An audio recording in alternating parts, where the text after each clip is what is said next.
अरे आराध्या, मी 15 दिवस शाळेला येणार नाही. काय झालं? मी माझ्या आजी आजोबांसोबत वारीला चालले आहे. वारी म्हणजे काय? वारी म्हणजे भक्तीचा संगम, वारी म्हणजे पांडुरंगाला भेटायची ओढ, वारी म्हणजे अभंग, नामस्मरण आणि एकता. तर चला मंडळी, वारीचा अनुभव घेऊया. रामकृष्ण हरी मंडळी आपल्या कोंडी गावातून कोंडी ते पंढरपूर पायीवारी दिंडी सोहळा निघालेला आहे. सकाळीच आज 26 जानेवारी आहे. 26 जानेवारी निमित्त प्रजासत्ताक दिनाच्या आपल्या सर्वांना हार्दिक हार्दिक शुभेच्छा. आणि आज आमच्या गावातील दिंडी वारकरी भाविक भक्त सगळेजण असे मिळून, आमचे महिला असतील, वृद्ध असतील, बाल सगळेजण आम्ही पंढरपूरला निघालोय. पंढरपूरच्या वाटेनं एवढी आनंद असते ना मित्रांनो, ते शब्दात मी सांगू शकत नाही तुम्हाला. तर आजचं नियोजन तुम्हाला सांगतो. आज 26 जानेवारी आहे. सकाळचं आपलं नियोजन झालं आमच्या गावातील महादेव आप्पा यांच्याकडे चहा नाश्त्याचा कार्यक्रम झाला. म्हणजे त्यांनी आपलं वाटप केलं प्रसादाचं. तर त्यानंतर आपला दुसरा टप्पा असतो तो टोल नाक्याच्या पुढं रिलायन्स पेट्रोल पंप आहे, तिथं आपला टप्पा असतो. तर ह्या टप्प्यावरती आपल्या गावातलेच एक भाविक भक्त म्हणजे आपले बंडू मटवळकर आणि बसू मटवळकर ह्यांच्याकडून आपल्या गावातील आपल्या सर्व वारकरी सांप्रदायिक मंडळाला सगळ्यांना नाश्त्याचं नियोजन असतं. तर आता नाश्त्याचं नियोजन बघा मागत चालू आहे, तयारी देखील भरपूर अशी चालू आहे.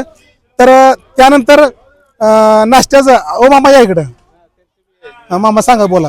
तर थांबा एक मिनिट. तर आमच्या मामाकडे देखील काय नियोजन आहे ते तुम्हाला सांगतीलच. बोला मामा. गेल्या बऱ्याचशा वर्षापासून कोंडी गावामधनं माघवारी निघत आहे. तर माझी पण भावना झाली की आपल्या गावातली जी दिंडी निघते आहे त्या दिंडीसाठी आपल्या हातनं काय सेवा घडावी, यासाठी मी पण बुंदीची लाडू बनवून आणून नाश्त्या ठिकाणी त्यांना देत आहे. या अगोदर बंडू मडोळकर, पिंटू फंड हे नाश्त्याची सोय करतात सर्व माघवारीच्या लोकांसाठी. माझ्या पण मनात भावना निर्माण झाली, आपण पण काहीतरी देवासाठी दान धर्म करावं. त्या हिशोबानं मी इथं लाडू बनवून आणलेत बुंदीचे. तर सर्व भाविक भक्तांनी त्याचा आनंदाने स्वीकार करावा, अशी सेवा माझी प्रत्येक वर्षी घडावी अशी मी पांडुरंगाचरणी प्रार्थना करतो.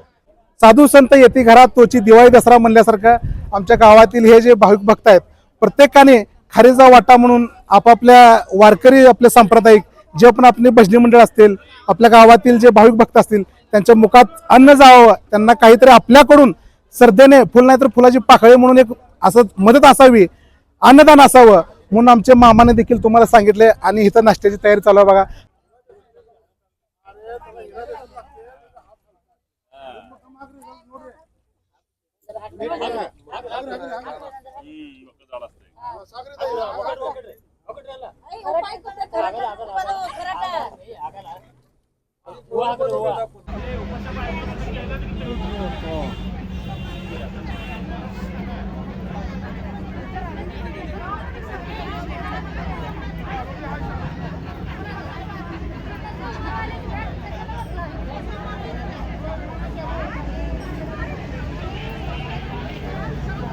हा आजचा आपला हा पहिला दिवस आहे.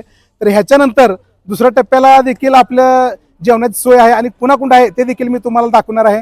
तर भेटूया दुसऱ्या व्हिडिओमध्ये. रामकृष्ण हरी मंडळी.